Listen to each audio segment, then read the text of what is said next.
certains fêtent plus Noël, comme moi, je fête plus Noël. Alors ça, c'est le gros scandale parmi les évangéliques. Faites plus Noël, c'est horrible.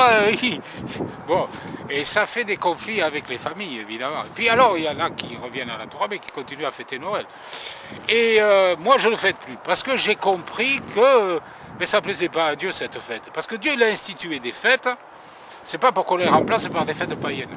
Même s'il y a le nom de Dieu dedans. Ça, c'est un piège, ça.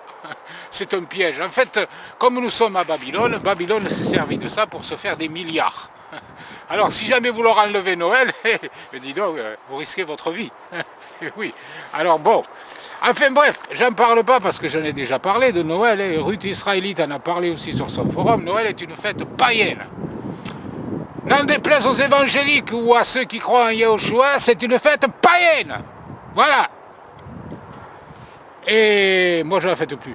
Les fêtes païennes, je les bannis de ma vie. C'est comme ça. Voilà. Et ça plaît à Yahweh de bannir les fêtes païennes de sa vie. Alors bien sûr, ça ne plaît pas à tout le monde. Ce qui plaît à Yahweh ne plaît pas forcément aux hommes. Hein? Bon, comme dit Paul, si je plaisais aux hommes, je ne serais pas serviteur de Christ, il dit de Yeshua.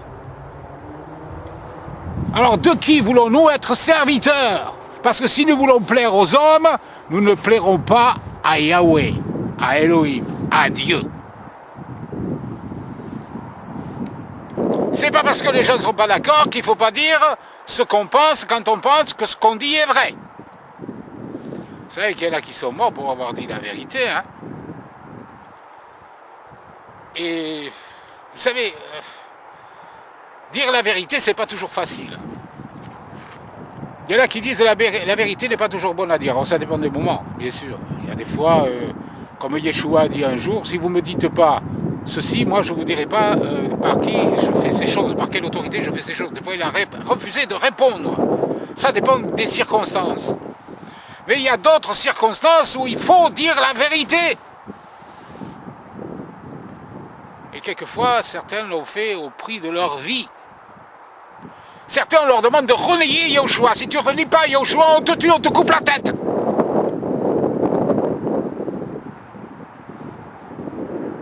Ben moi, je préfère être là où je suis que là où on coupe la tête des gens. Je vous dis franchement. Voilà.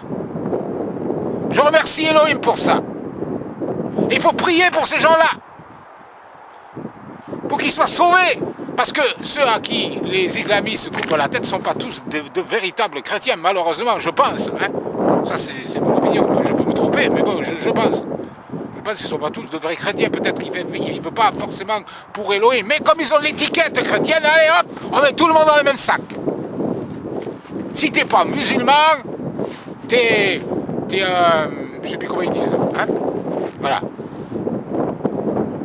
Il faut être musulman pour être bien. Non, pour être bien, il faut suivre Elohim. Il faut suivre Yahweh. Il faut suivre le Dieu d'Israël. Et le Dieu d'Israël, c'est qui?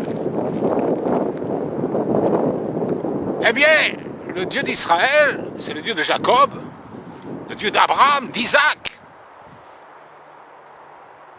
Et la Bible nous montre clairement qu'il n'y a pas deux peuples. Parce que les évangéliques, ils séparent Israël de l'Église. C'est pas biblique. C'est pas biblique. Qu'est-ce qu'il dit Yahweh dans sa parole? Il dit je suis le Dieu. Il n'a pas dit le Dieu des baptistes, il n'a pas dit le Dieu des évangéliques, il n'a pas dit le Dieu des pentecôtistes, le Dieu des frères larges, le Dieu des frères étroits, le Dieu de l'Église libre, ou que sais-je encore, il y en a plein.